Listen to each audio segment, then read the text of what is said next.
सबको जिस बात का डर था आखिर हुआ वही। ईमान को जैसे ही पता चलता है कि उसके फादर से 90 लाख की डिमांड की गई है और साथ ही उसका बहनोई जो है वो भी ये सब मिलके करवा रहा है और अब सब मिलके उनका घर जो है वो नीलाम करवाना चाहते हैं, तो इसके चलते ईमान को बहुत गुस्सा आता है और दुल्हन बनी ईमान जो है वो स्टेज पे आके सबको जो है वो खरी खरी सुना देती है, साथ ही शादी से इनकार कर देती है और कहती है कि ये शादी तो अब होने नहीं वाली और इसीलिए आप लोगों से इल्तजा है कि जिस तरीके से आए थे उसी तरीके से वापस चले जाएं। हम बोझ नहीं है जो इस तरह से किसी को पैसे देने पड़े ये बोझ उतारने के लिए, और इतनी सारी बातें करती है। तो बारात जो है वो वापस चले जाती है और आखिरकार जैन की माँ ये सब करने में कामयाब हो जाती है। लेकिन यहाँ पे जैन की पप्पू जो है वो बहुत हैरान है कि आखिरकार इसने ऐसा क्या किया जो लड़की वालों ने खुद ही इनकार कर दिया। इसने उसको किस तरह से टॉर्चर किया, जहाँ पे अभी जो है पैसों को लेके जैन और ईमान में लड़ाई चल रही थी कि उन्होंने उसकी पैसों से शॉपिंग की है और फिर अभी तक वो पैसे जो है वो ट्रांसफर भी नहीं किया। इतना बड़ा अमाउंट था कि वो अभी तक वापस भी नहीं किया गया। और इस बात पे जब जैन और ईमान की बहस हो जाती है, लेकिन उसकी बहस के बाद भी ये सब चल रहा है कि अब वो 90 लाख की डिमांड कर रहे हैं,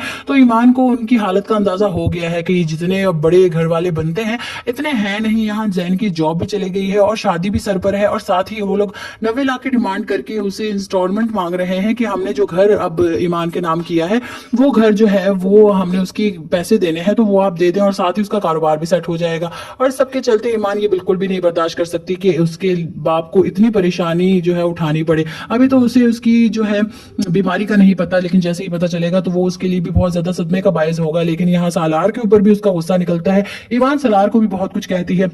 वो साफ कह देता है कि मैं सिर्फ उनकी हेल्प करना चाहता था, जहां उन्हें इतनी ज्यादा परेशानियां थी, मैं बस चाहता था कि मेरी किसी हमदर्दी से उनका बोझ कम हो सके। लेकिन यहाँ ईमान कहती है तुम बोझ कम करने वालों में से है हो ही नहीं, तुमने तो उल्टा मशवरा दे दिया कि घर ही बेच दें। तभी वो बता देता है कि घर बेचने का आइडिया आपके बहनोई का था, मेरा नहीं।